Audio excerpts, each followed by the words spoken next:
Mas é tranquilo, Porque vamos são pessoas. começando. Então, a primeira é falar sobre, quer dizer, se a gente vai, então, levar em consideração os três termos, e aí eu pediria que vocês estivessem bem atentos, porque existe uma certa confusão. Porque quando eu falo de ritualidade, que é o primeiro termo, então, por exemplo, nós não podemos confundir ritualidade com ritualismo, e o outro é a questão mesmo do rito. Porque, por exemplo, nós podemos ter numa celebração eucarística vários ritos. No entanto, numa celebração concreta, pode ser, por exemplo, uma celebração eucarística, mas qualquer uma outra celebração dos sacramentos ou dos sacramentais, nós teremos, então, destes vários ritos, aquilo que nós chamamos de ritualidade, que é o conjunto mais amplo do próprio dado litúrgico. Então, na ritualidade, essa ritualidade compreende o próprio dado simbólico, ritual e teológico, litúrgico. Aí nós podemos falar de ritualidade. Quer dizer, o rito é aquilo que nos conduz, né, ao processo mesmo do evento fundador. Mas o rito, ele constitui vários, por exemplo, se nós vamos aos ritos iniciais de uma celebração litúrgica.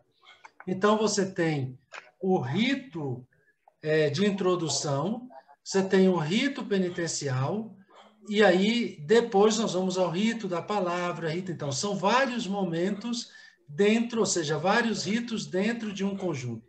Já a ritualidade é um elemento mais amplo, né? Que é isso que eu quero, então, trazer para vocês como uma primeira realidade que nós precisamos considerar. Depois que a gente vê, então, essa realidade da ritualidade, e vejam que a ritualidade, durante muito tempo na igreja, não foi tão evidente, não foi dada a atenção necessária. Por quê? Nós ficamos, durante um longo período da igreja, muitos estávamos presos por demais naquilo que nós chamamos de rito. E por isso nós chegamos a uma identidade maior com o ritualismo do que com a própria ritualidade. E é por isso que aqui a gente precisa saber lidar ou até mesmo entendermos quando nós estamos falando, então, dessa realidade ritual. A outra é a sacramentalidade. Então, não é também aqui porque existe uma confusão, por exemplo, eu que estou no campo teológico, né? Então, os meus companheiros aqui na faculdade, por exemplo, hoje, eu estava numa banca, né, de mestrado, e aí o outro professor, então, falava muito sobre ritualismo. E aí eu voltava umas 3 vezes, eu precisei dizer, a dissertação do aluno não trata de ritualismo, mas nos fala de ritualidade. Então, ritualismo é aquele que fica tão preso apenas ao dado do rito e não observa outros elementos que constituem e que, na verdade, eles trazem, né, a riqueza do rito. Ou seja, eu posso simplesmente me apegar àquilo que seria o dado mais rubricista do rito. Então, você precisa fazer este gesto, se não tiver isso, não foi. E eu esqueço de olhar vários outros elementos que compõem o próprio rito. Então, por exemplo, nós podemos pensar que no rito do batismo, então, não é, quer dizer, vamos usar aí algo bem concreto. Por exemplo, não é no banho que se dá o batismo. Quer dizer, o batismo, ele se dá justamente na renúncia a Satanás e na profissão de fé. Mas aí ficam muitas pessoas, e por exemplo, os nossos irmãos evangélicos. Então diz que você não foi batizado nas águas. Quer dizer, na verdade, pode existir, nós podemos ter um oceano, mas se não tem fé, não tem batismo. Então, aqui é que nós precisamos distinguir essa realidade do rito e da ritual, quer dizer, nós vimos a ritualidade, então, agora, então, isso que nós estamos falando, a sacramentalidade, então, está justamente nisso, que não é uma realidade apenas humana. Então, ela é sacramento, então, quando eu saio dessa realidade da ritualidade, eu chego à sacramentalidade assumindo, então, esse horizonte de que não é algo que eu me dou. Como é que eu vou, então, entender a sacramentalidade? Ninguém se dá um sacramento. Por exemplo, eu não posso dizer, eu me batizo em nome do Pai, do Filho e do Espírito Santo. Mas nós recebemos o sacramento. Então, este é um outro dado que muita gente esquece. Então, a sacramentalidade está aqui. É uma realidade humana e divina em que nós celebramos justamente unidade, ou seja, é sempre uma realidade comunitária. Então, por exemplo, uma pessoa, e aí eu vou trazer para vocês, aí vocês vão conseguir entender bem claro. Nesse tempo de pandemia, por uma emergência, então, se é dada a permissão, por exemplo, a possibilidade, por exemplo, do padre celebrar a missa, sendo que os fiéis estão de casa. No entanto, vejam que já o Concílio de Trento dizia que o sacramento da Eucaristia, ele pode ser celebrado com o presbítero e mais uma pessoa, que é justamente, que poderia ser o sacristão, mas não ele sozinho. Sempre constitui, ou seja, tem uma outra pessoa e eles celebram juntos. E aí dá essa concepção, esse contexto de comunidade reunida. E aí é que nós vamos estar falando, vamos poder falar de, então, sacramentalidade. A sacramentalidade está que justamente é sacramento de Cristo vivenciado como dom, então, na comunidade. Por quê? Aqui nós vamos entender que a igreja faz os sacramentos e os sacramentos faz a igreja. É esse horizonte que nós não podemos perder. O terceiro elemento que vocês trazem, antes mesmo de entrar nesse dado, é a questão da simbologia. Simbolon, ou seja, aquilo que nós trazemos na liturgia, o símbolo, então, é um elemento que nos conduz ao mistério. Tanto é que, no início, por exemplo, os padres da igreja, você vai ter alguns que, quando vão falar de sacramento, falam de sacramentum como símbolo ou como mistério. Ou seja, esses três termos, eles terminavam se identificando. Sendo que, na própria linguagem grega, símbolo é uma parte, é algo que nos facilita, nos ajuda, então, a entendermos o mistério que celebramos. Então, precisam ser símbolos que me identifiquem, que não precise de tantas palavras, que eu não queira dissecar, ou seja, descrever aquilo que é o sentido simbólico. Explico-me melhor. Para vocês que estão, né, eu estou falando daqui de Belo Horizonte, né? Mas é claro e é evidente, se eu pego, por exemplo, um mandacaru e coloco numa celebração aqui em Belo Horizonte, eu vou ter que explicar qual é o sentido simbólico que eu estou utilizando aquele mandacaru. Mas, evidentemente, que para a maioria de vocês, no contexto aí do Nordeste, quer dizer, na Bahia e seja também em Sergipe, que, aliás, em breve eu estou visitando, eu estou por aí com vocês, porque, aliás, eu esqueci, o que eu também esqueci de me dizer, ou de informar, então, eu sou filho de Alagoinhas, né? Então, aí também na Bahia, que alguns de vocês, então, devem conhecer, mas sou jesuíta e, por essa realidade, sempre nos mandam para todos os lugares, mas não aí tão próximo da nossa amada Bahia e Sergipe. Mas aí estamos por aqui, neste tempo, em Minas Gerais. E aí, para voltar, então, a esse sentido, assim, o que eu ia dizer é que em dezembro eu passo por aí para poder estar mais perto também de vocês, né? Pelo menos uns dias tomando da água boa de Alagoinhas. Então, esse contexto que nós, então, vivemos do símbolo é para dizer de que eu não posso, como dizer, eu não posso praticamente, quer dizer, esgotar o sentido simbólico. Quer dizer, se eu pego pão, evidentemente, todos nós já sabemos do próprio sentido simbólico do pão numa celebração eucarística. O próprio sentido do vinho, né, como sentido simbólico.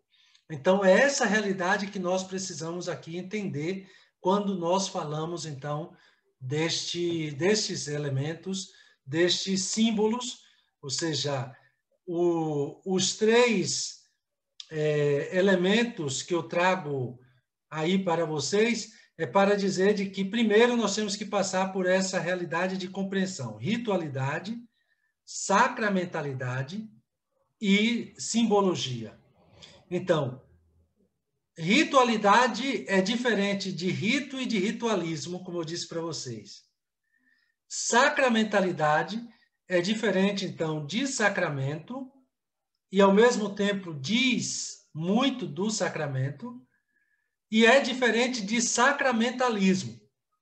Sacramentalismo, então, vai muito mais na ótica de alguém que celebra por celebrar. Então, muita gente, por exemplo, participa da celebração, mas simplesmente por participar não entra, não se envolve. Por exemplo, o Papa Bento XVI falava uma certa vez, numa entrevista com o clero de Albano, que a pessoa, para bem celebrar o mistério, ele tem que entrar, tem que ser parte do mistério que celebra. E isso não somente quem preside, mas todos os fiéis, por aquilo que é pedido pela Sacrosanto Concílio, de uma participação ativa, consciente e frutuosa, quando nós estamos celebrando, deveríamos, então, favorecer como mistagogos que os fiéis também pudessem entrar no mistério que celebram. Então, essa é uma outra realidade. E aí, depois eu falava sobre esse último elemento da simbologia. Então, não simplesmente símbolos vazios em que hoje eu preciso. Por exemplo, eu dava aula hoje à tarde para o pessoal da pós-graduação e falava, por exemplo, hoje, num contexto que nós vivemos, então, nós podemos perceber que o divino e, ao mesmo tempo, o mundano, eles se encontram, e aí o símbolo maior para algumas pessoas não são mais os símbolos religiosos. Mas, por exemplo, para muita gente, o símbolo maior, aquilo que mais atrai, são os centros comerciais. Então, são, por exemplo, um shopping, né? Então, a primeira coisa que as pessoas antigamente faziam quando chegavam em determinada cidade era procurar, por exemplo, a igreja, né? Os centros históricos. Hoje, quando chega numa cidade, então vamos no contexto, por exemplo, de Aracaju, de Salvador, ou Feira de Santana, quer dizer, uma das grandes cidades aí, a primeira coisa que as pessoas fazem não é procurar, por exemplo, para ver os centros históricos, as basílicas, as igrejas, mas primeiro vai procurar os centros comerciais. Então, é um outro símbolo, é uma outra forma de pensar. E aí nós precisamos entender justamente como essa mudança e como isso repercute na própria realidade que nós, então, celebramos hoje. E aí nós podemos, então, falar nesse contexto do ciclo do Natal, né?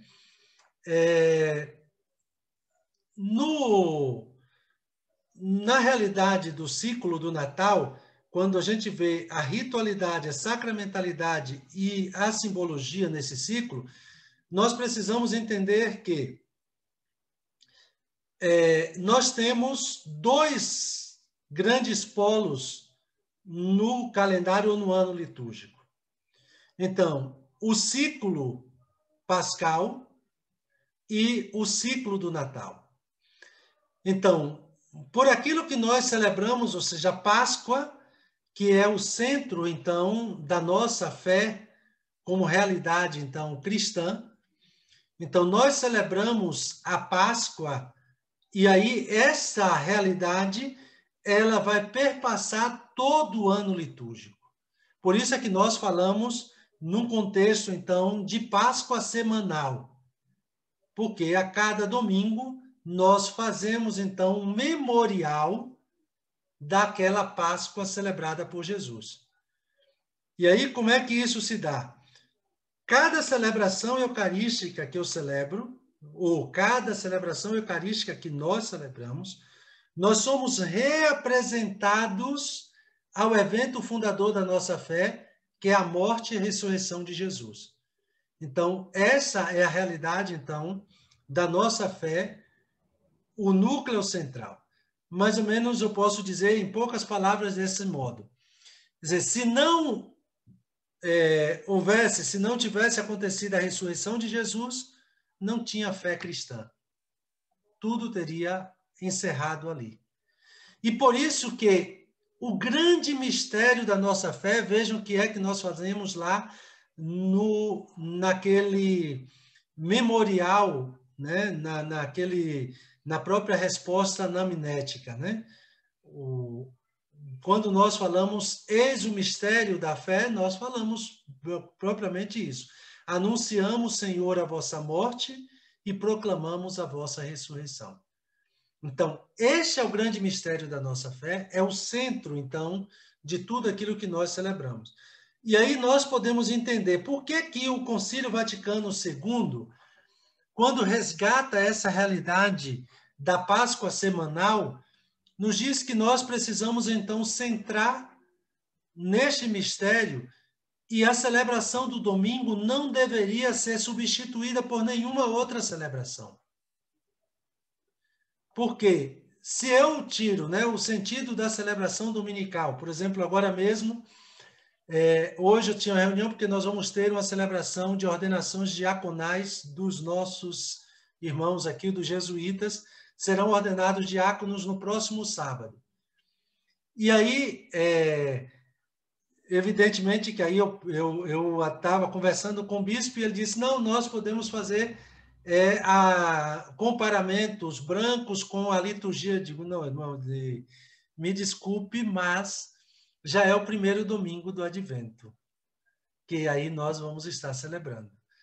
E aí ele disse, não, mas aí a gente pode fazer as orações do domingo e vamos pegar. Eu disse, não, o sentido litúrgico é esse. Então, nós vamos sempre tentar dar um jeitinho e queremos fugir, mas é porque o roxo... Eu digo, olha, não tem problema. E aí, se o senhor for observar, no passado, na igreja, quando se tinha a ordenação diaconal, se celebrava justamente com o roxo. Porque era o sentido, se celebrava não com o branco, mas a cor litúrgica para a celebração neste dia era... Então, o senhor pode até pegar uma realidade ainda mais profunda daquilo que era a liturgia e terminou que ele se convenceu de que o melhor era manter. Mas para vocês verem que essa realidade, essa importância da Páscoa semanal, nós precisamos manter até mesmo pelo caminho que nós vamos fazer. Então, nós podemos ver esse ciclo pascal, e aqui o elemento do ciclo, então, do Natal. Este ciclo do Natal, ele tem uma densidade, uma realidade muito profunda e que muitas vezes nós não nos damos conta. Por quê? Além de um tempo de preparação, como nós temos no período pascal, com o tempo da quaresma, no tempo também no ciclo do Natal, nós temos este período do advento, mas não só temos os 4 domingos do advento, mas durante o advento nós ainda temos também, assim como nós temos a chamada Semana Santa, como um período mais intenso de preparação, nós temos a novena também do Natal, que começa a partir do dia 17. Então, para a gente perceber a riqueza e o valor deste período.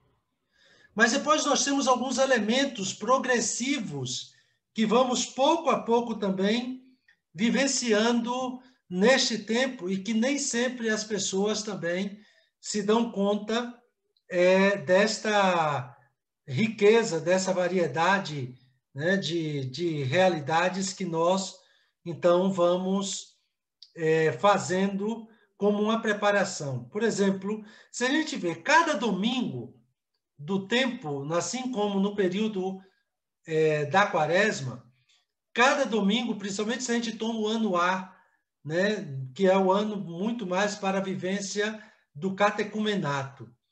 Então, se a gente toma cada domingo do advento, nós somos chamados, somos convidados a uma reflexão que nos ajuda, nos favorece, nos introduz ainda mais ao mistério. Então, se a gente pega, por exemplo, a própria realidade de João Batista, né, num primeiro domingo, mas depois essa realidade mesmo da vigilância que somos chamados, a riqueza de uma espera, né, como o próprio dado de Maria, né, no quarto domingo, quer dizer, cada elemento, mas o terceiro domingo com aquela alegria, mas não é uma alegria de algo que já está terminado, mas é uma alegria que nos traz, e aí eu diria que este é um elemento espiritual muito forte. Por quê? Quando nós esgotamos todo um conteúdo de um mistério, parece que fica faltando, parece que não tem mais nada para a gente buscar. E esse terceiro domingo do advento nos dá justamente esse sentido. Quer dizer, eu tenho uma alegria, parece que já está confirmado, está chegando, mas ainda não chegou. E aí me fica faltando alguma coisa ainda para que eu possa aprofundar. Então, aqui são alguns elementos que eu gostaria justamente de trazer para vocês. Vejam que, quando eu falo do panorama assim mais amplo desse tempo do advento, eu diria que tem uma primeira realidade. Aqui, o ano litúrgico é essa celebração do mistério de Cristo, justamente ao longo de um ano. Então, dentre os vários aspectos da celebração do mistério, isso que nós estamos falando, no tempo dos homens, interessa-nos, sobretudo, neste tempo, né, que nós vamos vivendo, esse caráter, ou alguns elementos como caráter teológico e espiritual relativos a esses tempos fortes, como o tempo do Natal, quer dizer, Advento, Natal e Epifania. Essa relação que é sempre muito importante da gente fazer, né? Então, primeiro, é importante da gente se dar conta que o itinerário, né, o contexto que nós vivenciamos nesse tempo é algo muito forte. Então, antes mesmo de aprofundarmos nas leituras de algumas linhas que caracterizam este tempo, na perspectiva teológico-espiritual, o tempo do Advento é o tempo, e o tempo do Natal, temos que levar em consideração a sua lenta e complexa gênese. Por exemplo, como é que tudo isso se formou? Quer dizer, se tem algo que hoje nós não conseguimos fazer, por exemplo, é nos dar conta que o próprio tempo do Natal é um dos maiores símbolos de enculturação da igreja. Porque o Natal era uma festa pagã. Quer dizer, a igreja soube adaptar-se e soube, então, tirar proveito daquilo que era uma realidade pagã e tornou um grande, quer dizer, como um grande elemento para a celebração também da nossa fé. Porque o sol invicto, aquilo que era celebrado, então, pela tradição romana, disseram, o verdadeiro sol invicto é Cristo, a luz verdadeira. E ele, então, se encarnou neste dia. E a partir, então, daquele momento, se é transmitido, passado, então, a celebrar o Natal como a grande festa litúrgica, seja no Oriente, quer dizer, no Ocidente, nós mantivemos, então, no dia 25 de dezembro. Já no Oriente, que aí, então, celebra a manifestação do Senhor, que é justamente ali com a Epifania, no dia 6 de janeiro. Que nós aqui, então, principalmente vocês aí, por exemplo, aqui nós temos as grandes cantorias de reis. Alguns contextos também aí na Bahia e também em Sergipe tem toda a questão dos reisados que se faz neste período. Mas isto é como que deslocando, e aí eu recordo, me parece, se eu não estou enganado, até mesmo por aí, se vocês lembram, acho que é em Caldas de Cipó, que a festa é a grande festa, justamente na festa de Reis. É que já faz um bom tempo que eu não estou mais por aí, mas eu lembro de alguns contextos das celebrações. Mas, por exemplo, estando ali naquela região de Bom Jesus da Lapa, como, por exemplo, em Cocos, Coribe, também por ali fazendo missão, eu via como era forte esse período dos reisados, né? Mas também, deixa eu ver onde mais que eu estive, que eu vi que tinha muitos desses elementos naquela região de Barreiras. Então, eu acho que isso tudo vai nos ensinando, nos mostrando, então, essa beleza que não pode ser perdida e nós vamos unindo. Então, o Natal como uma celebração mais no Ocidente e aquilo que a Epifania também se celebra no Oriente. Então, nós temos essa possibilidade de unir duas grandes celebrações no mesmo momento. Então, o ciclo do ano litúrgico desenvolve-se também a partir de uma profunda intuição de fé da Igreja. Isso, principalmente, segundo, então, a qual a história humana é novamente, definitivamente habitada por Deus em Jesus Cristo. O que é que nós precisamos nos dar conta? É isso que nós celebramos, é que Deus ama de tal forma a humanidade que se faz um com a humanidade. Mas vejam vocês, Deus se encarnou de tal forma na nossa humanidade que por 30 anos esteve no nosso meio e nós não nos demos conta. Nem percebemos que ele estava aí. E ele continua presente no nosso meio e muitas vezes nós não percebemos isto. Por isso eu digo para vocês, celebrar bem o Natal é reconhecermos essa ação de Deus em nós. É permitirmos que ele possa nascer mais uma vez no nosso meio.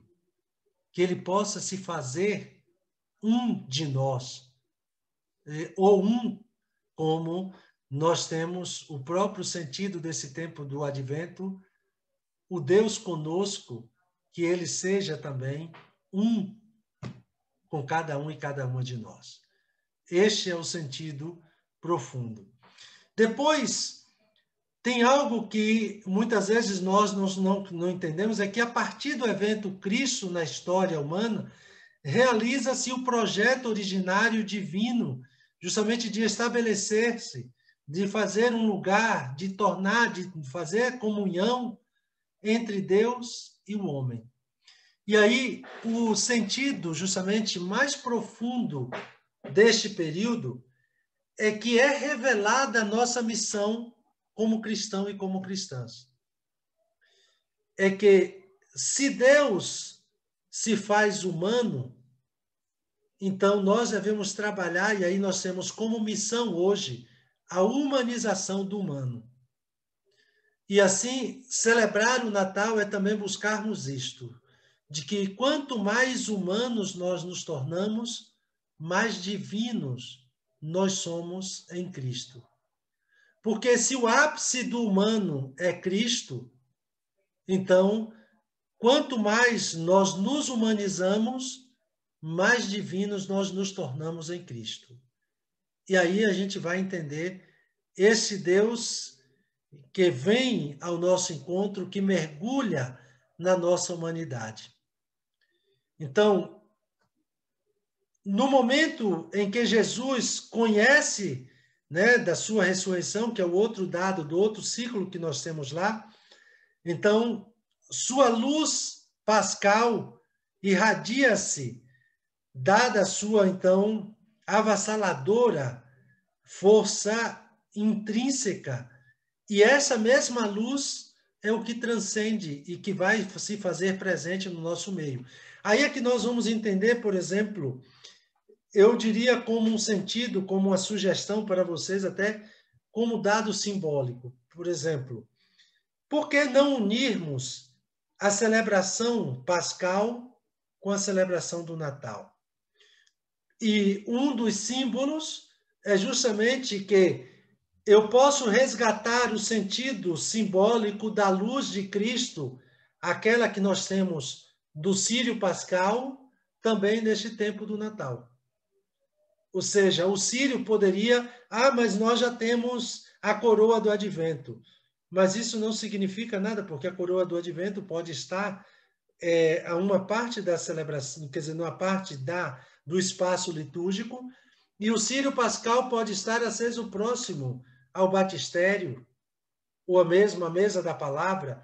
Quer dizer, esses elementos simbólicos que precisam também ser resgatados e unir um elemento com o outro. Um outro sentido simbólico que nós podemos trazer é, por exemplo, a própria realidade simbólica da aspersão, com aquilo que nós temos, o banho batismal, e que nos domingos também do Advento eu posso fazer o gesto da aspersão. E aí a gente renova também essa mesma identidade pascal com o banho do banho batismal.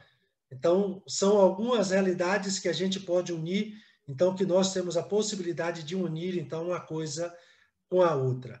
Então, essa unidade é sempre importante. Igualmente, irradiou-se também no tempo que acompanha o caminho, então, dinâmico da comunidade dos fiéis, esse ritmo de dias, de semana e estações anuais. Então, esse ritmo diário, que aí seria tão importante, eu digo para vocês que, por exemplo, aquilo que marcava a vida da igreja no passado, como identidade, o que era a igreja? Eram os fiéis em torno a seu bispo, na oração da liturgia das horas, que se encontravam pelo menos 2 vezes ao dia para rezar as laudes e as vésperas. Mas que depois isso foi tirado do povo. Então, e se tornou justamente aquilo que é o ofício, então, das catedrais, se transformou simplesmente em algo reduzido, e como tem muita gente ainda hoje que pensa que a liturgia das horas é somente para o clero ou para os religiosos, né? E, na verdade, era uma oração em que os fiéis se encontravam 2 vezes ali em torno do bispo e rezavam juntos esse ofício. Então, quem sabe, neste tempo também marcado aí, darmos a força e o sentido para a celebração, por exemplo, esse caminhar diário com a liturgia, né? Então, por exemplo, a liturgia das horas, né? Então, ter um momento que não sejam os dois momentos, porque também o povo precisa trabalhar, né? E talvez hoje não tenha a possibilidade de fazer isso em dois momentos, mas poderiam se encontrar um momento neste tempo para rezarem juntos. Ou que poderia, então, ser encaminhado de outra forma. Aí vocês podem me perguntar, mas, padre, já não temos a novena de Natal? Sim, mas eu estou falando de um outro elemento. A novena de Natal, então, traz um sentido que você, por exemplo, pode fazer com a sua família, pode ser um grupo de oração, as pastorais que se encontram, como já geralmente na maioria dos locais já fazem. Então, são várias formas da gente viver isto. Então, o mistério do Verbo que se fez carne na humanidade, né, dessa condição humana, é isso que agora nós também então celebramos. Por exemplo, nas igrejas do Ocidente, o mistério da encarnação é celebrado então no dia 25 de dezembro, sob aquela nomenclatura de Natalis Domini, ou seja, Natal do Senhor.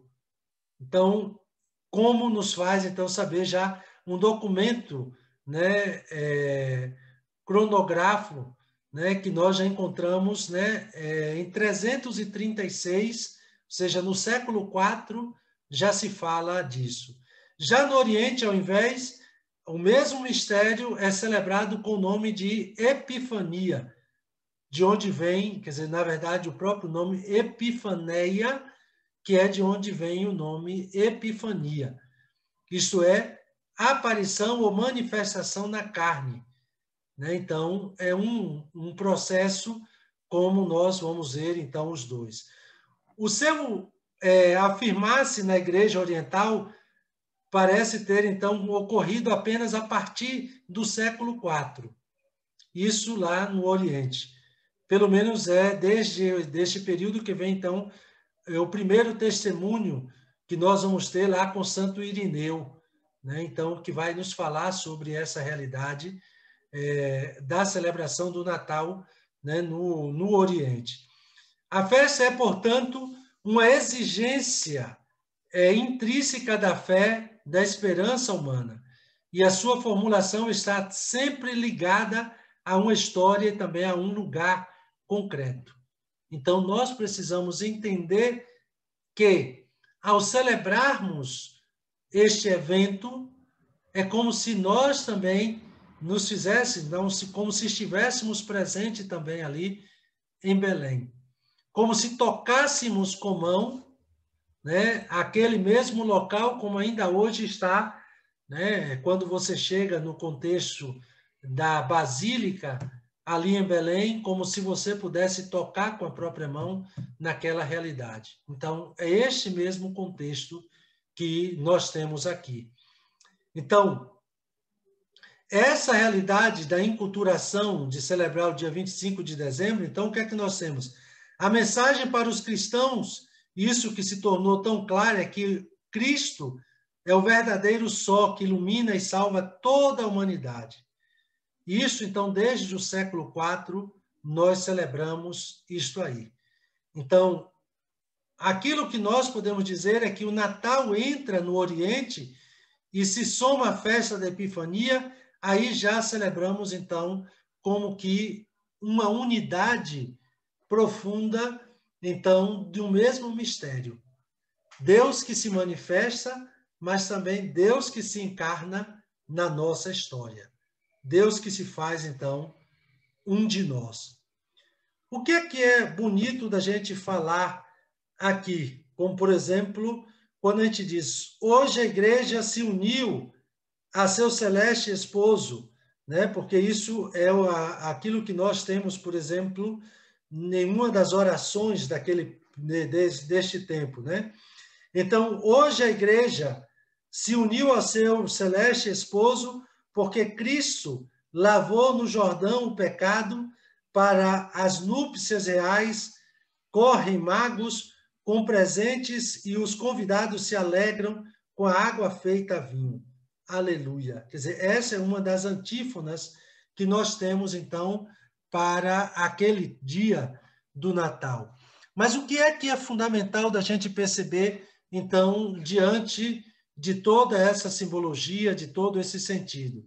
É que no processo que nós vivemos entre o Natal e a Epifania, seja no Oriente, seja no Ocidente, um elemento confirma, continua a manter essas duas festas como um denominador comum, né? É o seu nascimento aos primeiros, né? Essa realidade que já está nos primeiros sinais. E aí, eu posso até imaginar, por exemplo, mas por que que Jesus, quando se encarna, por exemplo, e para confirmar, então vai justamente o anjo vai anunciar aos pastores. Mas por que que não poderia ser alguém dali mesmo, né? Da tradição judaica? Aí depois, e os pastores, porque eram considerados impuros. Eles nem podiam entrar na cidade, porque como ficavam no campo cuidando, né, do rebanho, eles não tinham essa possibilidade. Mas aí os anjos vão aparecer justamente a eles. Ou no outro contexto, nós podemos entender e nos perguntar, mas e por que que vai então aparecer aos magos? E não porque a uma outra pessoa ali mesmo em Israel. E os magos têm que vir de longe, né? É justamente para dizer de que Deus se comunica de várias formas. Então, aos magos, Deus fez uso da estrela. Aos pastores, nós tivemos os anjos. A José, Deus se comunicou em sonho. E aí, esse mistério também na nossa vida, como é que Deus nos fala hoje? Que pode ser a pergunta, um dado simbólico para a gente perceber aí nessa realidade também da própria celebração que nós, então, levamos adiante neste período. Ou seja, são vários dados, vários elementos que nós podemos, então, considerar quando estamos, então, falando propriamente do mistério que nós celebramos do Natal. Além destas realidades, para cada domingo que nós vamos, então, progressivamente, então, primeiro é chamar a atenção nessa realidade litúrgico-simbólica, que a cor litúrgica, o roxo, não é para ser marcado como um período fortemente penitencial, como o tempo da Quaresma. Mas aquilo que hoje, inclusive, a gente fala muito mais de um violáceo, de um róseo, como nós vamos ter no terceiro domingo, é justamente para dizer que esse sentido simbólico, né, da cor litúrgica não deve me conduzir a algo, por exemplo, simplesmente de uma penitência, mas uma penitência vazia que não me ajuda, às vezes, a transpor e perceber o próprio mistério que eu celebro. Então, um elemento é este. O outro elemento da própria coroa do advento. Eu acho que um elemento simbólico que nós temos aí é que não façam, por exemplo, às vezes você encontra algumas pessoas que fazem de última hora aquela coroa do advento, mas principalmente agora com todo esse contexto que nós estamos celebrando, né, da Amazônia, Laudato Si, quem sabe pensarmos em uma coroa que leve em consideração esses elementos mesmo naturais. Aliás, o sentido simbólico que eu digo para vocês. Olha que eu fico triste e me tira a paz quando eu entro em algumas igrejas e vejo ainda tem pessoas que se justificam e dizem, mas padres são quase naturais, mas não são naturais. Quando você entra numa igreja e vê aquelas folhagens, aquelas flores e folhagens artificiais, eu só demonstro que a minha fé também é artificial. Então, se é um período em que nós não temos muitas flores, que eu coloque ramos verdes, que a natureza aí nós vamos encontrar, e tem tantas folhagens aí tão bonitas e que nós podemos aproveitar neste tempo. Mas não coloquem essas coisas artificiais, não, para não demonstrar que a nossa fé é artificial. Mas vamos mostrar aquele verdadeiro sentido daquilo que cremos. E o outro elemento é, então, como eu dizia, da coroa do advento, ter essa preocupação com esse elemento mais natural mesmo. Algo que eu possa organizar, preparar bem essa coroa do advento, e depois, quem sabe, eu posso tirar aqueles ramos e plantar, e no ano seguinte nós seremos mais... Quer dizer, esses cuidados são sempre importantes.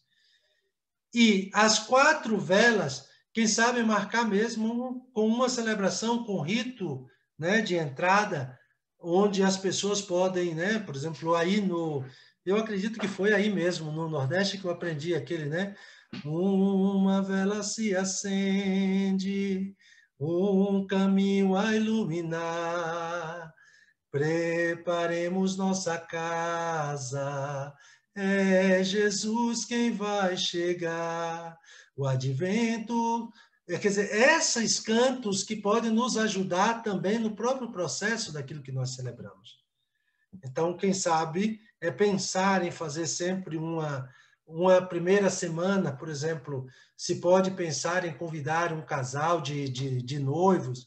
Uma segunda semana, poderia, então, convidar uma família. A terceira, então, pode ser justamente na alegria, aí trazer uma boa notícia. Na 4ª semana, uma mulher grávida, representando aí Maria, quer dizer, cada momento a gente ter um elemento como este no momento do acendimento da vela, mas para mostrar que é também uma celebração da luz.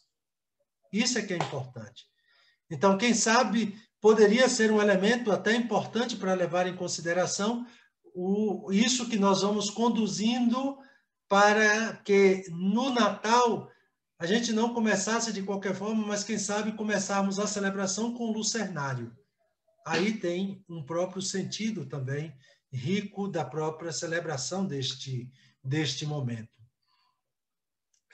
Então, já falei aí da coroa, da simbologia, depois os próprios textos deste tempo, né, da celebração, que também são elementos muito importantes e que nós não levamos em consideração. Mas cada domingo, né, por exemplo, se eu pego lá o último domingo do Advento, na proximidade do Natal, tem como foco de atenção justamente a participação de Maria na encarnação. Então, essa terceira figura que nós vamos ver aparecer, porque nós podemos pegar cada domingo do Advento, por exemplo, se eu pego o primeiro domingo do Advento, então, nós temos lá como Salmo 24, versículo 1, diz assim: a vós, Senhor, eleva minha alma. Então, com essas palavras, se inicia a celebração eucarística deste primeiro domingo do Advento. Então, e com isso também a Eucaristia do tempo do Advento, a expressão do anseio pela vinda do Senhor, pois não será desiludido quem em vós espera, como o próprio Salmo também já nos diz. Então, essa certeza se realiza e se expressa no momento da comunhão, no qual se pode, então, confessar que o Senhor dará a sua bênção e também a nossa terra e o seu fruto, próprio dado Salmo 84. Então, essa realidade que nós temos aí. Então, se eu tomo os textos ecológicos desse tempo do Natal, vamos ver que, embora a antífona se expresse no futuro, esse futuro já se realizou, porque o texto, a antífona, vai sempre falando aí nessa realidade, né? Então, esse acorrer ao encontro de Cristo evoca justamente na própria oração da coleta, especificamente a partir de Mateus 25. Então, este é um sentido simbólico que nós temos aí desse reino celeste que é nos apresentado aqui. Então, para essa primeira fase do Advento, há 2 prefácios à escolha. Se vocês pegam aí nesse sentido do que nós vamos celebrar. O primeiro evoca as 2 vindas de Cristo no Natal e também na parousia. E o segundo, aparentemente, se detém aquele tremendo e glorioso dia em que passará o mundo presente e surgirá novo céu e nova terra. Então, mas é só aparentemente se nos deixarmos, então, a simbologia das velas da coroa tem comunidades que elas têm cores diferentes. Ah, certo. Eu já respondo, que eu acho que não deu para ver o nome, se for o José Carlos. Então, mas eu te respondo já já. Deixa eu ver aqui no chat o que é que tem. Então, felizes dicas para se celebrar. A simbologia das velas, então, é o José Francisco.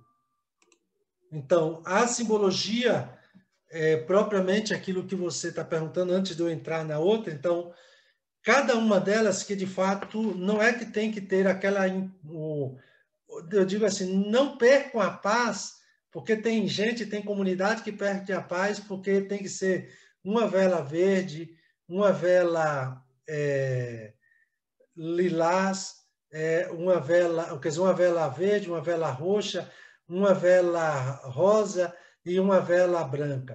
Quer dizer, não percam a paz, que não são esses, quer dizer, não é este o elemento mais importante. O mais importante é justamente a simbologia da luz. Este é o elemento mais importante quando nós celebramos a coroa. As 4 velas significam justamente, é claro que faz referência aos 4 domingos, mas os 4 cantos do mundo, no sentido que também perpassa, né, de um canto ao outro da terra, né, esse verdadeiro sentido. Então, é aí que a gente precisa considerar. Então, este elemento que eu queria chamar a atenção, então, como há prefácio próprio, deverá ser sempre, aliás, eu chamo já a atenção disto, de que muita gente não presta atenção, por exemplo, na questão deste tempo do advento. Então, temos nos 4 domingos, nós temos os prefácios, que nós podemos até escolher. Então, como há prefácio próprio, deverá ser usado sempre uma das orações eucarísticas que não apresentam prefácios. Ou seja, as orações eucarísticas 1 e 3. Pode ser também a segunda, cujo prefácio pode ser substituído. Mas as outras orações eucarísticas, todas elas têm prefácios próprios e que não deveriam ser substituídos porque perde o próprio sentido teológico. Então, por isso, tenho atenção aí na escolha desses elementos. O segundo domingo do Advento, neste domingo entra em cena uma das grandes figuras do Advento, que é João Batista. Então, ele aparece dirigindo-se aos ouvintes, dirigindo aos ouvintes aquela exortação que nos convida, então, a uma mudança de vida. Então, essa realidade, preparai aí os caminhos do Senhor.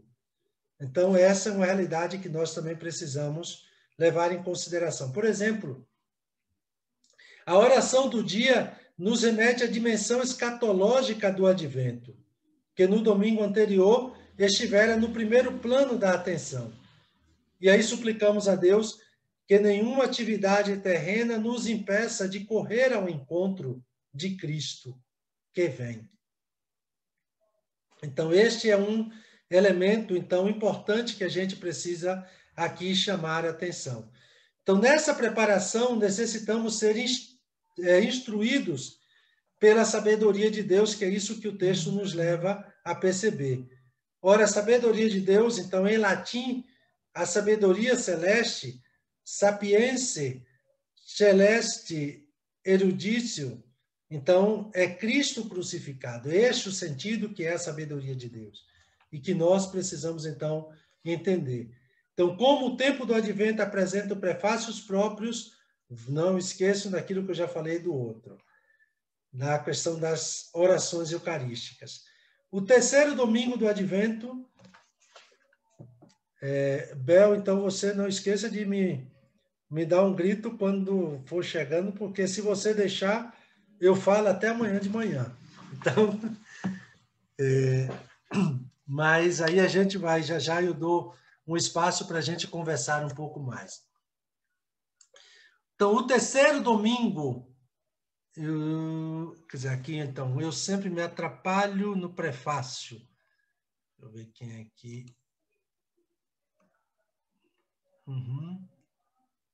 Exato, eu sempre me atrapalho. Então, no prefácio, quando o padre inicia a oração eucarística. Então, é muito simples para vocês, então, se darem conta assim.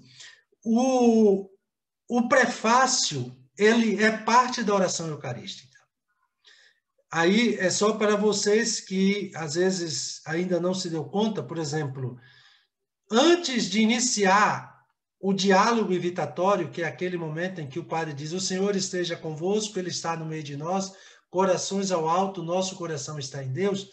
Então, antes mesmo de iniciar esse diálogo invitatório, seria importante, ou melhor, o ideal seria de que, junto com a comunidade, pudéssemos preparar a liturgia e ali já determinarmos, por exemplo, já escolhermos, já termos a noção de que oração eucarística iríamos utilizar.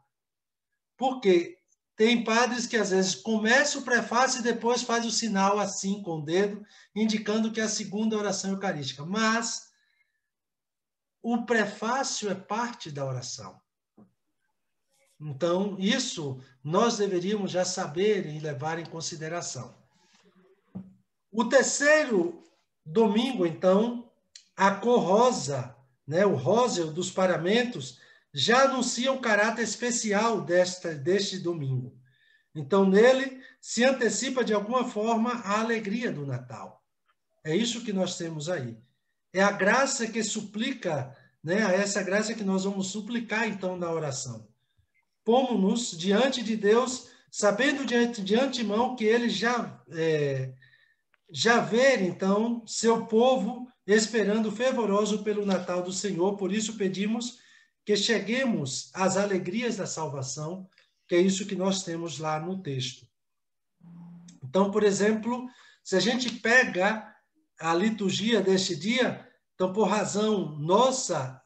nossa razão, a alegria é no Senhor, como existe justamente a antífona de entrada. A nossa alegria está nele. E aí a própria antífona também nos ajuda. Nenhuma maravilha pode ser maior que a presença de Cristo no meio de nós. E este domingo nós precisamos justamente fazer com que isso se torne mais evidente. Aí eu diria que quando este domingo ocorre, que não é o caso deste ano, mas quando este domingo ocorre no dia 14 de dezembro, cabe proclamar o prefácio 2 do Advento, mas que não é o caso deste ano. Então, fiquem tranquilas que o terceiro domingo será, então, no dia 12, né? Então, é um pouco antes, então vocês não precisam nem se preocupar. Eu digo porque esses dias, o que eu mais tenho feito e falado é sobre Advento e Natal, que parece que até as leituras já estão aí um pouco mais... praticamente eu já falo até das orações, os textos ecológicos, um pouco mais livre, mas é esse o sentido que nós temos. O quarto domingo, então, do Advento, que é o último, eu dizia, nessa proximidade do Natal, nós temos como foco e atenção a figura de Maria. Então, essa terceira figura do tempo do Advento que nós temos aqui está presente não só nos textos evangélicos e em alguns outros textos da liturgia da palavra, mas é central também na coleta, na oração, né, sobre as oferendas e na antífona de comunhão. Então, em todos os momentos, assim, o terceiro domingo lá do Advento, então, que nós podemos, então, ter esse elemento, mas recordar que o quarto, então, tem essa figura de Maria. E aí, no Missal Romano, para o Brasil, há duas opções de prefácio para este domingo. Em ambos é recordada a figura de Maria. No primeiro prefácio, então, usado na liturgia inteira, celebra que Jesus foi esperado com amor de mãe pela Virgem Maria. Então, ela se apresenta assim como um modelo para entrarmos agora no mistério do Natal. O segundo prefácio é o prefácio também próprio aqui para o Brasil. Então, o tema da louvação é o mistério da Virgem Maria, Mãe de Deus, em contraposição a Eva. Então, é essa realidade que nós temos aí, né? É isso mesmo que eu tinha, porque a Luzia que está vendo, quer dizer, na verdade, o quarto domingo é 19, o terceiro é dia 12, obrigado. Então, isso é o que nós temos. Já o tempo do Natal, ignora-se a data do nascimento de Jesus. Na tradição litúrgica romana, a escolha do dia 25 de dezembro apresenta várias conexões. Uma delas é a substituição da festa pagã do Sol Invicto, esse Sol Invictus, pela festa do nascimento do verdadeiro Sol Nascente. E é isso que nós celebramos naquele dia. Então, isto para dizer de que muito mais importante do que qualquer outra realidade é nos darmos conta de que, primeiro, a missa da vigília é um misto do advento e do Natal. Então, o introito promete que amanhã, você veja que a missa de vigília diz, promete então que amanhã veremos a glória do Senhor, mas já hoje sabemos que o Senhor vem e nos salva. Isso nós já temos no introito. Então, o texto se inspira na narrativa de Êxodo 16, 6 e 7, né, sobre a promessa do maná, né? Então, aquilo que nós temos no Antigo Testamento. Porém, é sugestivo também essa relação entre o maná que vem do céu e aquilo que a sabedoria 16:20 chama de alimento dos anjos. E o nascimento de Jesus em Belém, cidade cujo nome significa Casa do Pão. Não sei se vocês já tinham pensado nisto, mas aqui está mais um outro sentido simbólico, né, que a gente não pode esquecer. Então, o verdadeiro pão do céu é o Messias que nasce em Belém. E o texto traz em si uma expectativa do advento. Ou seja, amanhã vereis. Ainda não é hoje, porque estamos celebrando a vigília. Mas amanhã vereis, então, é o próprio sentido. Então, nessa mesma tensão entre espera e chegada, expressa-se a oração da coleta, confiando, então, em que a jubilosa esperança de salvação, típica, então, do advento, nos dê contemplar com toda a confiança quando vier, então, como juiz. Então, este é o sentido que nós temos aqui. E desse modo, então, se manifesta a glória do Senhor prometida e que agora é uma realidade para todos nós. Eu destaco apenas somente mais um elemento aqui. É que o formulário da missa da vigília será raramente usado entre nós. E vocês vão ver. Pois a missa vespertina do dia 24 será no horário mais próximo da meia-noite e tomará o formulário da missa da noite. Então, na verdade, nós não tomamos a missa vespertina. E aí nós tomamos a missa da noite do Natal. E aí, por isso, nós ficamos devendo até uma riqueza que nós temos no próprio formulário da liturgia desse tempo. Então, as três missas, né, que nós temos tradicionais da noite, quer dizer, as três missas são da noite, da aurora e também do dia, constitui um tríptico que nós falamos. Então, a missa da noite reflete o nascimento temporal de Jesus. A missa da aurora, o nascimento espiritual no coração dos justos, representados pelos pastores. Já a missa do dia apresenta a geração eterna da palavra que se faz carne, como narra justamente o prólogo do Evangelho de João. Então, essa distribuição não exclui que os três temas perpassem os textos das três missas. Agora, é claro que nós que vamos, por exemplo, fazer as homilias, não vamos querer agora fazer todos esses elementos, porque senão a gente não termina a homilia. E aí o povo vai para casa antes para a ceia, né? Então, a gente tem que ter também este cuidado. O que mais, então, a gente chama? Veja, outra é a festa da Sagrada Família, que este ano será ainda mais perto, porque para muitos de nós, quer dizer, se vocês pensam que vai ter muito tempo, por exemplo, este ano, então, nós temos o Natal, quer dizer, o dia 25, então, do Natal, já no dia 26 nós vamos celebrar a Sagrada Família. Então, as comunidades que têm aí como padroeira a Sagrada Família vão estar ainda na ressaca do Natal, já celebrando a Sagrada Família Jesus, Maria e José. Mas é esse o elemento. Então, no domingo, dentro da oitava do Natal, ou seja, caso o Natal ocorra como no domingo, então este ano, então no dia, como eu já disse para vocês, então a Sagrada Família, dia 26, então celebra-se a festa da Sagrada Família, cuja devoção começou a espalhar-se já no século XVII, mas só no século XIX encontrou acolhida na liturgia. No século XVII se celebrava, mas aí só agora que, praticamente no século XIX é que vem. Este é o que liturgicamente se chama uma festa de ideia.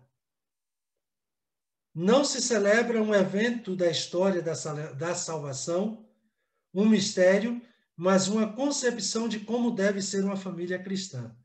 É isso que nós temos aqui nesta celebração. Então, nesse sentido, é uma festa tipicamente moderna, que surge quando a Revolução Industrial havia ocasionado, então, a destruição da família tradicional, identificada como a família cristã. Então, não mais a família nucleada em torno a um patriarca, mas pequenos núcleos familiares constituídos por pai, mãe e filhos. É esse o sentido que nós temos. Assim, a celebração litúrgica da Sagrada Família visava apresentar um modelo de família cristã. E foi por isso aí que nós vamos ter essa celebração. Então, como aquilo que nós celebramos. Depois nós temos, ainda neste conjunto da oitava, porque veja, uma outra simbologia que nós temos é que nós temos a preparação com o tempo do advento, nós temos o Natal e temos uma oitava, assim como a oitava da Páscoa, temos a oitava também do Natal. E dentro da oitava nós temos ainda a festa de São João Apóstolo, né, e Evangelista, e também a celebração dos Santos Inocentes. Então, São João Apóstolo Evangelista, dia 27, e dia 28, os Santos Inocentes. O que celebrar não falta. Então, aí nós temos muito para celebrar nesses dias.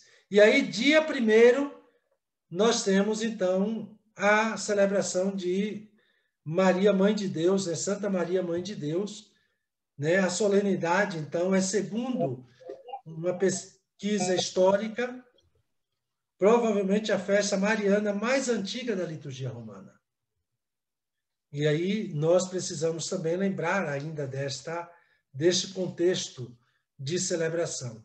E aí é que nós vamos entrar no mês de janeiro, então já vemos para o segundo domingo depois do Natal, que aqui no Brasil, né, nunca seja celebrado no Brasil, porque a celebração da Epifania é que ocupa esse lugar. Então, geralmente, independente do dia, então vamos sempre celebrar este domingo, então, da Epifania. Então, a Epifania, a solenidade, então, como eu já disse para vocês, essa manifestação. E nós vamos encerrar, na verdade, esse ciclo com o batismo do Senhor. Eu só queria chamar a atenção para um elemento que muita gente esquece. Então, no dia do batismo do Senhor, nós podemos até ter batismo de crianças, ou fazermos a renovação dos nossos batismos. Mas não se faz batismo de adulto no dia do batismo do Senhor. Batismo de adulto se faz no Sábado Santo. Então, isso é importante também da gente chamar a atenção, quer dizer, perceber esses elementos. E, finalmente, somente uma um alerta para a questão daquilo que nós cantamos neste tempo. Não se deve cantar tudo também, mas vermos um pouco daquilo que são os elementos da própria música, para que a gente não esqueça de cantar a liturgia e não cantar na liturgia, como muitas vezes se faz. Cantar, então, a liturgia do ciclo do Natal é levarmos em consideração principalmente esses elementos dos textos eucológicos e da palavra de Deus que eu chamei a atenção aqui. Não esqueçam, então, disto que nós falamos. Muito bem. Agora é com vocês, que eu não sei se eu ajudei ou se eu atrapalhei, mas então... Padre, foi assim, está sendo uma bênção, uma maravilha. Gostaria de registrar a presença aqui dos nossos sacerdotes, né? Temos muitos leigos, graças a Deus. A presença do Padre Anivaldo, é o coordenador, assessor, né, de liturgia diocesana da Diocese de Serrinha, Padre Roberto também, Padre Sidney, e tem outros também que eu não estou vendo aqui agora o nome, mas eu acredito que tem muitos padres presentes. Mas se alguém ainda quiser fazer alguma perguntinha, enquanto eu faço a minha aqui, alguém coloca aí, aproveitar que nem todo momento a gente vai ter o Padre Washington Paranhos, né, tão próximo, mas podemos ter também, Deus é quem sabe. Quando o senhor falou do Círio Pascal, ele já deve ser colocado na liturgia no primeiro domingo do Advento? Sim, porque aí é justamente aquilo que eu estava falando, quer dizer, de unir, então, uma celebração, o ciclo da Páscoa, com o ciclo, então, do Natal, então, com essa celebração da luz. Então, evidentemente que nós podemos, que, como eu disse, talvez esse período pode ser sempre marcado com algo que nós não temos o costume, nas liturgias orientais, isso é mais forte, por exemplo, quando você faz uma experiência de um pequeno lucernário, né? Então, de começar sempre como que a igreja vai ganhando, vai se iluminando pouco a pouco. Então, nesse mistério que nós também podemos fazer, então, sempre talvez iniciar com um refrão que nos fala, então, né, por exemplo,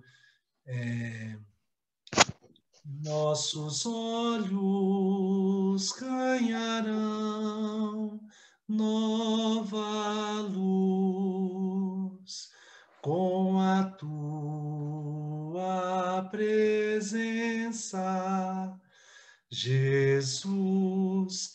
Então, sempre fazendo como que um pequeno lucernário, e aí se vai, então, introduzindo esse mistério e acendendo, então, as luzes. E, evidentemente, se acende a luz a partir, então, do Círio Pascal. De fato, José Francisco nos lembra aqui também, esse também, então, quem cochila desperte, o que dorme levante,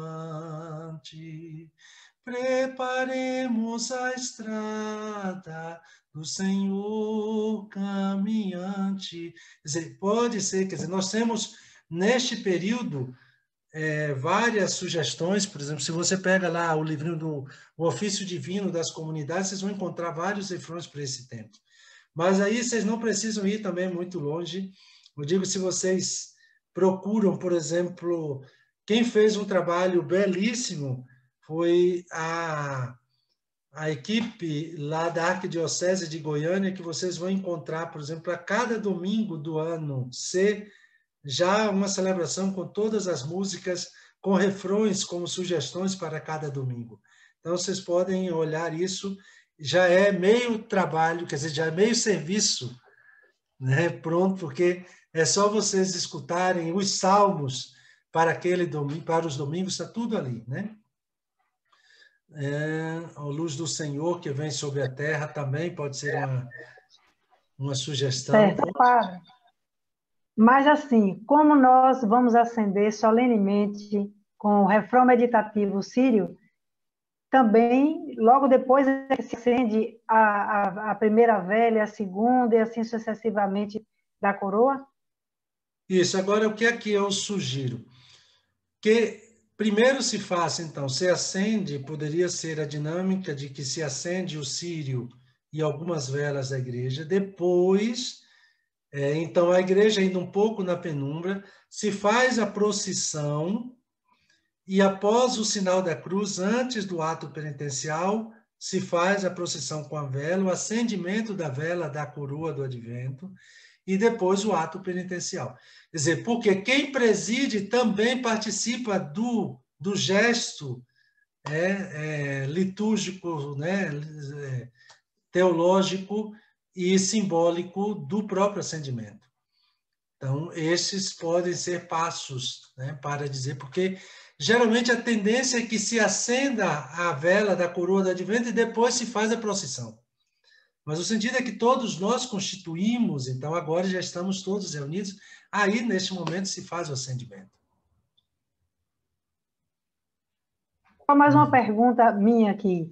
Quando o senhor falou da cor litúrgica, que deve ser, claro, usada, que é o roxo discreto, e quando o senhor falou da missa de ordenação diaconal, que o seu bispo queria branco, o senhor disse não é roxo.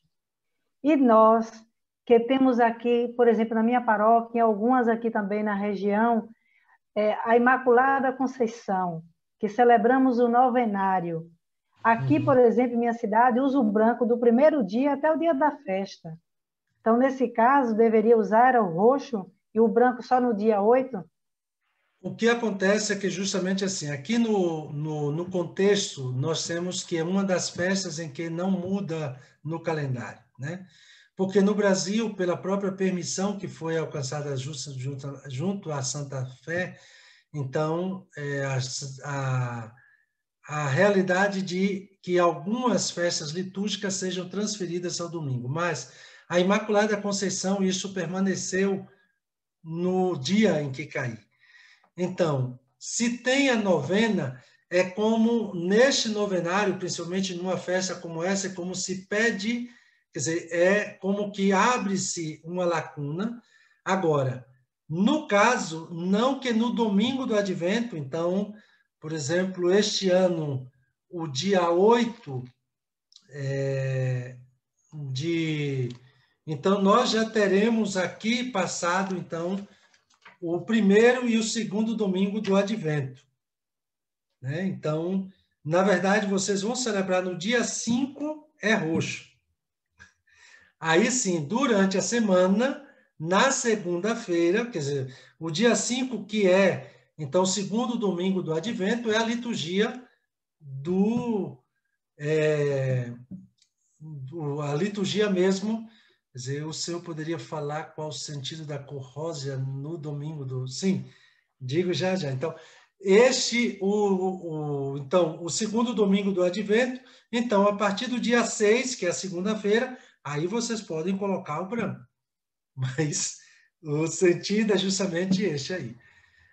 Alguém perguntava sobre o sentido do rosa. Quer dizer, na verdade, o rosa nós temos no terceiro domingo do advento e no quarto domingo da quaresma. São somente esses dois dias durante o ano litúrgico que nós temos essa cor litúrgica. Então, sempre representa esse dado da alegria, né? Então, é como se, lá na quaresma, é como se tivéssemos, então, festa da padroeira em dezembro, seguimos a cor litúrgica roxo aí do dia 7, 8... É aquilo que eu expliquei agora há pouco, quer dizer, no domingo, sim. Quando for no dia 7, porque aí vocês vão ter, evidentemente, vão estar contrido, então aí é o branco, né? O roxo, então, a gente mantém sempre aos domingos. Isso por causa daquilo que é a festa da Imaculada, independente do dia. Voltando lá ao Rosel, então, o que nós temos do Rosel, então, naquele dia, é essa alegria. Então, nós fazemos um parêntese neste período, principalmente na quaresma, mas aqui também no advento, para dizer justamente dessa alegria, uma coisa mais forte que nós vivenciamos, então, exatamente isso que nós temos. O Gaudete, que é justamente o domingo e o letare, que é, então, esses dois momentos.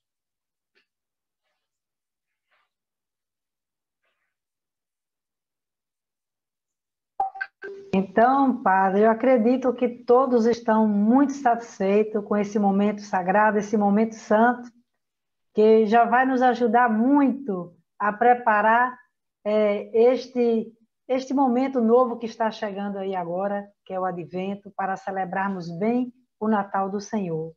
Então, nós queremos te agradecer imensamente pelo teu sim, pela tua disponibilidade e pela tua simplicidade de passar esse conteúdo tão profundo, porque é complexo. Porém, o Senhor o tornou assim, com certeza acessível para todos nós. Então, queremos te agradecer imensamente. Queremos também lembrar que amanhã vamos continuar com o nosso seminário.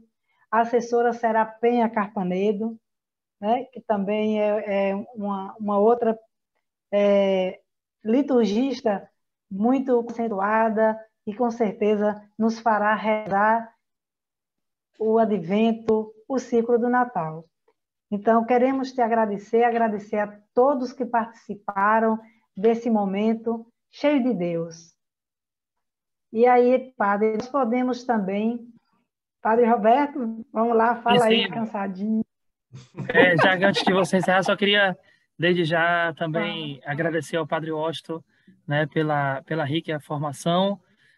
Não o conhecia, né, tivemos a oportunidade de conhecer agora. Quem eu conhecia é o Padre Wade, nosso coordenador. E muito bom, né? E esperamos contar contigo na nossa semana de liturgia presencial, que estamos prevendo aí, arrumando para poder... Maravilha!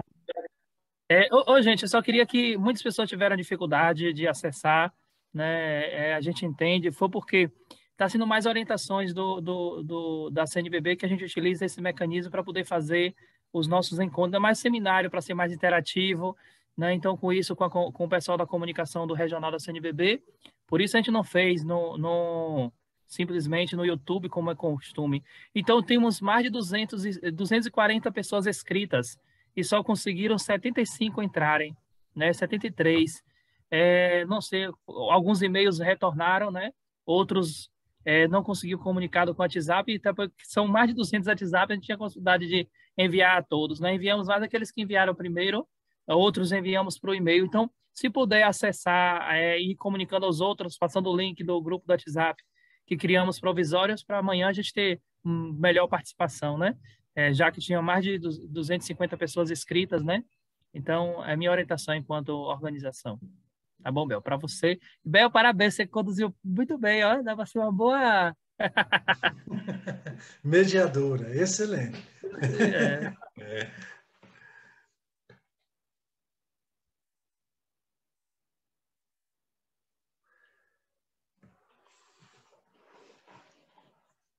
Bel, o áudio está desligado. É com você agora.